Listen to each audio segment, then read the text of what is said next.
Hey Waffle Gang, I do hope you are well. My name is Mark and today we're checking out some more relationship stories. And if you do love a Reddit story, why not consider hitting that like, subscribe, maybe that notification bell too. But let's crack on with today's first story, which comes from Strict Mastodon, who says, "Am I the arsehole for refusing to wear a wig to my friend's wedding?" Just as a little background, I grew up in a very strict Christian family where I wasn't allowed to cut my hair, ever, because hair is a woman's crown. I was down to my knees by the time I escaped to 18. Ever since then, I've either had a pixie, a buzz cut, or have been totally bald. Because I cannot stand the heavy feeling of long hair or all the brushing, washing, detangling after dealing with it for so many years. So that's a big reason I'm so stubborn about this issue. Also, all of my friends involved in the story have always known me as the girl with no hair. Right now, I'm bald because I always shave my head completely for the summer. One of my good friends is getting married in August, and she chose me to be one of her bridesmaids. Everything had been cool. She's always been the sweetest person, and she showed no signs of going bridezilla before this, until she called me up about 3 weeks ago and asked me if I could do her a favor and wear a wig to her wedding. She explained that she wanted all of her bridesmaids to match and that she wanted us all to look good in the pictures. I told her I really didn't want to get a wig, and we've been on bad terms ever since. All of our friends are on her side because it's just a wig, and it's not like she's asking you to grow out your hair for the wedding, so she's not the one being unreasonable. And I know I can be very stubborn sometimes, which I guess is the reason I'm posting here. The thing is, I don't know how many of you will be aware of this, but a wig that will actually look good and realistic is expensive. I've already paid for a bridesmaid's dress, new shoes and plane tickets, as well as a small deposit for the person who's going to do our makeup. This wedding has already cost me a fortune. I could afford a wig if I wanted to, but do I really want to spend the money on something I'll never wear again when I've already spent a ton? Not really. Also, this is going to be on a plantation in Louisiana in August. I'm already going to be hot and uncomfortable, and a wig will make things 1,000 times worse. My biggest reason, and this is why my friends are saying I'm the arsehole, is the principle of the thing. I feel like it implies I look bad because I don't have hair, which I personally don't think is true. Is being bald so hideous I'll ruin her pictures? Is she going to make her balding father wear a toupee? And I think the "I want us to match" thing is stupid. We're already wearing matching dresses. Why isn't that enough? I know it's her day and we're supposed to make her happy, but isn't there a line? I've offered to wear a cute headscarf as a compromise if my bald head is that offensive, but she's not having it. I'm still in the bridal party and invited, but I don't know for how much longer, honestly. Am I the arsehole for not wanting to wear a wig?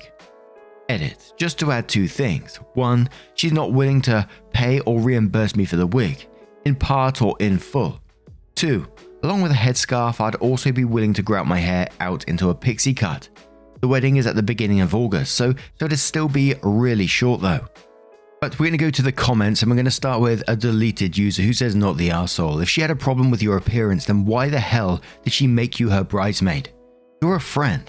Well, friends don't try to change their friends to satisfy their vanity issues."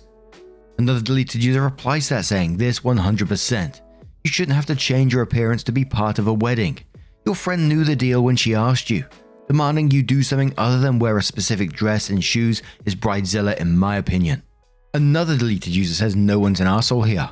You shouldn't have to wear a wig if you don't want to. But I don't think your friend is unreasonable to ask. I hate my BFF's hairstyle choice. I would have asked her for a different one for my wedding. Because to me, it's pictures for my wedding and I would be the one looking at them. It was less about me not respecting my friend in the picture and more of seeing my friend in a style I wanted. Oof. I can see both sides and I'm sorry you're in this situation." Passy says, "Not the arsehole. The bride wanting you to wear a wig to look good in photos is ridiculous and just insulting. Describing her as bridezilla sounds about right." Opie responds saying, "The thing is, she hasn't been a bridezilla at all before this, and I didn't think she would have been capable of it, considering her personality. Asking something like this of me is very unlike her." Clizea says, "Not the arsehole. If she cares about you enough to ask you to stand up for her at her wedding, she should respect you and love you enough to let you be yourself. I don't understand why brides would want to see their friends looking like anything but people they know and love in pictures. If you don't conform, you may be asked to step down, but you should have an honest conversation with her and tell her that you are offended. If someone asked me to change because I didn't fit in with their look, I would wonder why they even asked me to begin with. She knew you were you when she asked you. Why would she want you to be anyone other than yourself when you stand as a witness for her? Opie responds saying, I'd be fine with stepping down if she won't budge on this, except I already spent so much money on being in the bridal party, so it adds insult to injury. And Liv G says, no one's an arsehole here. You have your principles. Bride has ideas of what she wants for her wedding. Since those two aren't meshing, then maybe remove yourself from the bridal party. Be prepared though to possibly lose a friend over this. So now we're going to move on to OP's update, which says, so first of all, thank you so much for your replies and advice. I'm writing an update post because things ended up working out well, and because I want people to see my friend isn't actually a horrible person like people were saying she was. I text her asking if we could work things out over a phone call. We don't live in the same state, so our relationship is over phone and text. It turns out a lot of you were right, and my friend was being pressured to ask me to wear a wig. Her future mother-in-law found out about my shaved head and pitched a fit. Like I said in a comment, my friend can be a huge pushover, and this woman is apparently a nightmare. She's also paying for the vast majority of the wedding, so my friend felt even more beholden to what she wanted. That's why she told me she couldn't pay for the wig. Mother-in-law refused to. Neither of them knew how expensive a good wig can be. My friend only found out when I told her over the phone. That's also why our dresses, shoes, and makeup weren't covered. It turns out my friend is mortified by what she sees as her mother-in-law making her look cheap and greedy. But she didn't want to tell us that because she's already embarrassed to be relying on her mother-in-law's money. Apparently it's her fiancé's family insisting on a huge extravagant wedding. That's why her reasons didn't ring true to me as well. She didn't want to hurt my feelings by telling me that her mother-in-law was being so judgmental of me. So she basically blurted out the first thing that came into her head. She assured me that she thinks I look great with short hair and apologized for making me think she thought I looked bad. I know people will question how I can believe her, but I've been friends with her for nearly 10 years and I give her the benefit of the doubt. We've been there for each other through a lot and really care about one another. I'm still side-eyeing the plantation wedding, but I didn't tell her that because she seemed so stressed out by essentially being bullied by her fiancé's family. I didn't want to pile on. I do know for a fact that she only wanted that venue for the big oak trees all over the property, which are admittedly beautiful. I went to the plantation's website and they do acknowledge slavery evils and even have a memorial to everyone who was enslaved there. So that makes me feel slightly better. I did tell her that asking me as a mixed girl to wear a blonde wig could be seen as racially insensitive, and I explained why. She was horrified and apologized over and over sincerely. She wants to stand out from her bridesmaids in pictures, and she didn't even consider the racial implications of asking me because most of her bridesmaids are blonde. She's kind of oblivious to things like that. So are a lot of people. But the few times I've had to point out something she said could be hurtful, she's always been understanding instead of defensive. I decided I'm going to grow out my hair as much as possible for the wedding, just to help her not get grief from her monster-in-law. It'll still be pretty short, so that's okay. She's fine with that too, except she was worried I still have to deal with snide remarks from her fiancé's family. I reassured her that after nearly a decade with short hair, I've pretty much heard it all. By the time we hung up, I felt way better, not only about the wedding, but about our friendship. Soon as I saw plantation wedding in the first post, and then it started talking about the blonde wig as well, I was just like, oh, my palm was on my forehead thinking, oh my word. And just think there's another story out there about this wedding that went on. That certainly wasn't the end of that story, especially from Friend's point of view. She's a part of that family as well. Potentially, if they're still together, of course. That mother-in-law sounds like an absolute nightmare. But now I'm going to turn this one to you guys. What do you guys make of this situation? Let me know your thoughts down in the comments below. Let's move on to another story. And our next story comes from the Am I the Arsehole subreddit from a deleted user and does come with an update as well, titled Am I the Arsehole for spending a large amount of money in a trip with my dad instead of paying the debt on my boyfriend's house?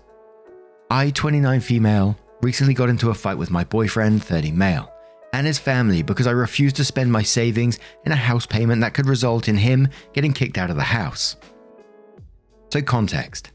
I've dealt with mental health problems all my life, but when I turned 20, I was at my worst.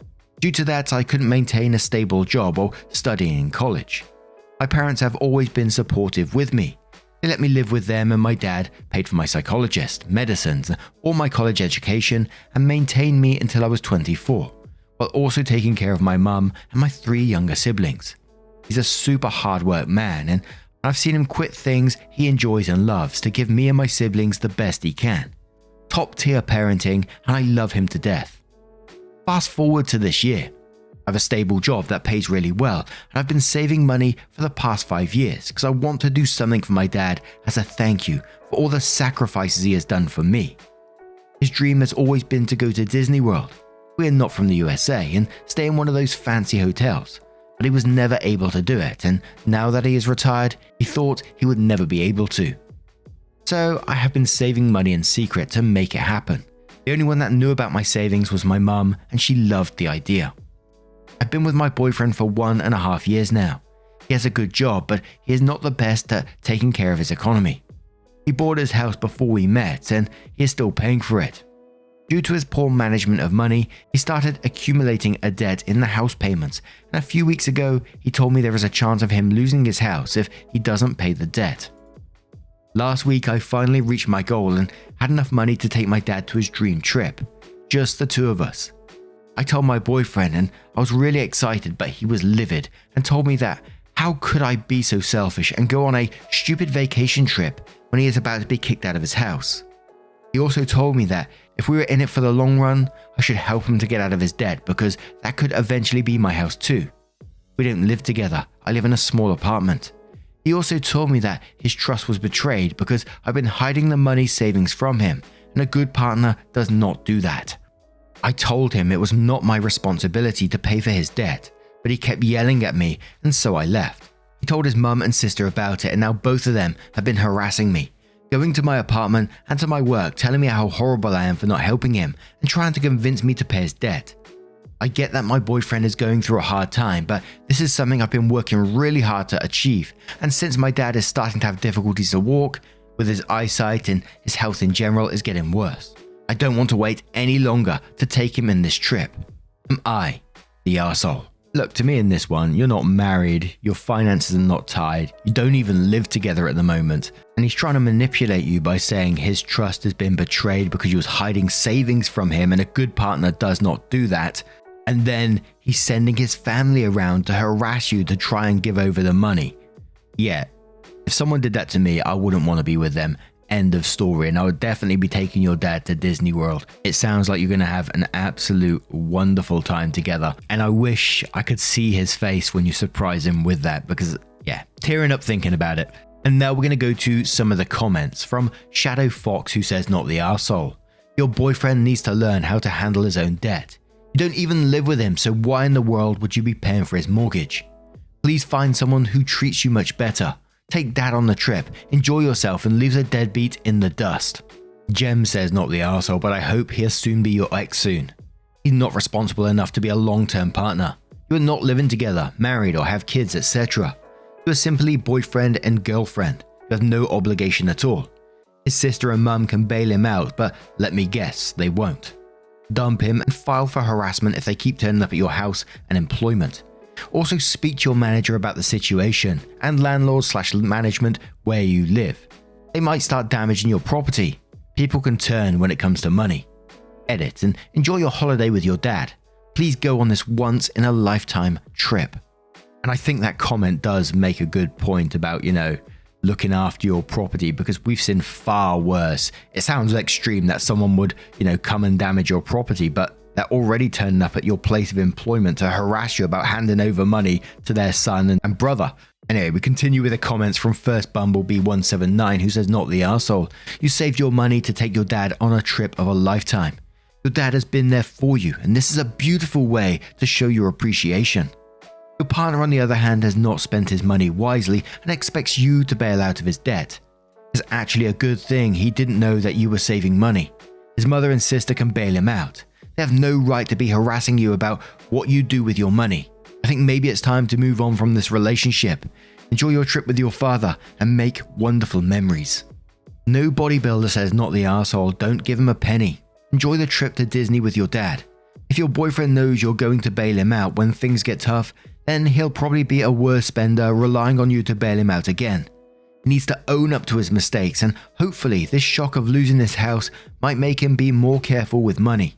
Also, you could bail him out and you could break up in a month's time and you'd have wasted all that money, which could have been used to create everlasting memories with your dad. You won't be getting the money back and you'll have no say. The boyfriend and family should not be asking you for this money. He's being extremely selfish. The family should bail him out or he can move back in with them. And a final comment from that girl Tasha, who says he already found out about your money. He's known for months. He already planned to use it for himself. It's why he got so behind on payments. He either overheard you planning or saw a bank statement. He's only in this to use you. You don't even live together. Why should you save for years to pay all his bills when he didn't? Under no circumstance should you give him a cent or stay with him, and certainly don't marry him. Not the arsehole.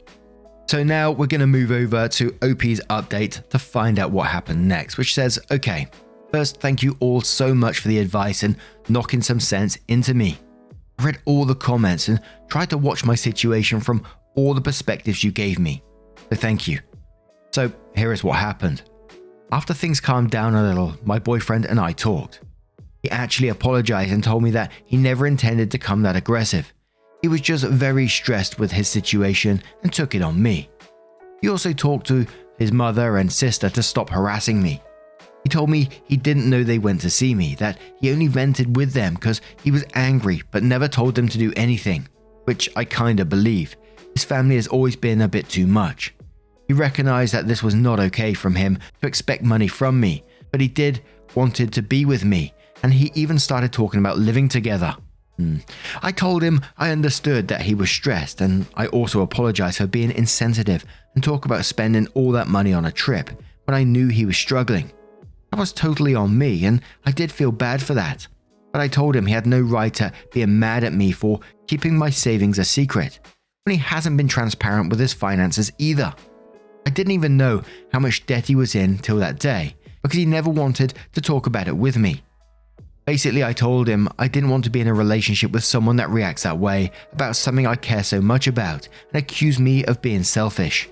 So I broke up with him, saying maybe we needed some time apart, and he was not happy about that. Long story short, it was a very dramatic and nasty breakup, but I got out of there and I am safe for now, thankfully. You all were right, I dodged a bullet there. I also managed to keep it from my dad, so the trip is still a surprise for him. Gotta thank my mum for that. I've already started to book things for the trip.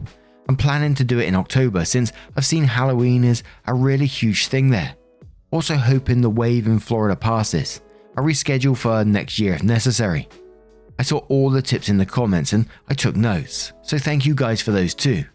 I'll give my dad the news on his birthday mid-September once I have everything booked and ready. Again, thank you all so much.